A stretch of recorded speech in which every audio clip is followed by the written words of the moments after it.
Rahees MDMA കേസാണ്. Operation തൂഫാനിലാണ് പിടിക്കപ്പെടുന്നത്. നേതാക്കൾക്കൊപ്പമുള്ള ചിത്രവും പുറത്തു വന്നിട്ടുണ്ട്.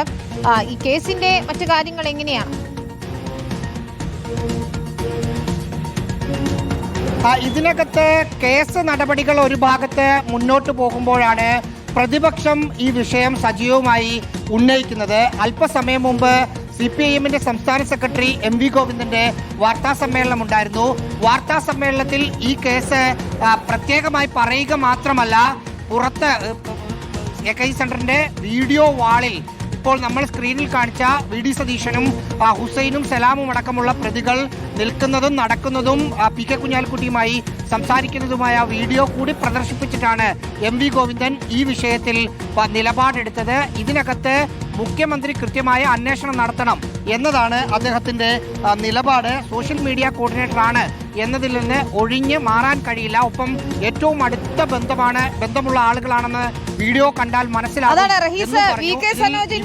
നേരത്തെ പരിഹാസം നോക്കിയാൽ സതീശൻ സാറിന്റെ പിള്ളേരെ രമേശൻ സാറിന്റെ പോലീസ് പിടികൂടി ഓപ്പറേഷൻ തൂഫാൻ പൊളിക്കാൻ വിട്ടതാണോ എന്നതാണ് VK സനോജ് ചോദിച്ചത്.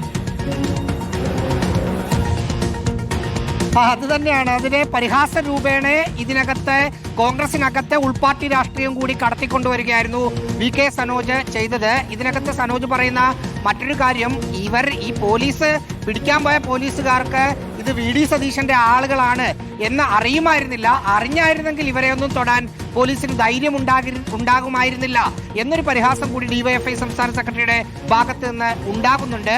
ഓരോ ദിവസവും ഓരോരോ പുതിയ ഇഷ്ടം പോലെ വിഷയങ്ങൾ സർക്കാർ പ്രതിപക്ഷത്തിന് നൽകുന്നു എന്നതാണ് ഓരോ ദിവസത്തെ സംഭവവികാസങ്ങൾ തെളിയിക്കുന്നത്. ഈ വിഷയം സജീവമായി നിലനിർത്തുകയാണ് CPIM. അതിന്റെ ഭാഗമായാണ് MV ഗോവിന്ദൻ വാർത്താ സമ്മേളനത്തിൽ ഇത് വീഡിയോ വാളിൽ ഇട്ട് ആരോപണമായി ഉന്നയിച്ചത്. ശരി, ഏതായാലും കാസർകോട്ടെ MDMA കേസിൽ പിടിയിലായവർക്ക് മുഖ്യമന്ത്രിയുമായി ബന്ധമുണ്ടെന്ന ദൃശ്യങ്ങൾ ഉൾപ്പെടെ കണ്ടാൽ നമുക്ക് മനസ്സിലാകും. 139 ഗ്രാമിലധികം MDMA ആണ്. ചെറിയ അളവല്ല. അതുകൊണ്ട് തന്നെ ഇത് ഗൗരവതരമായ കേസ് തന്നെയാണ്.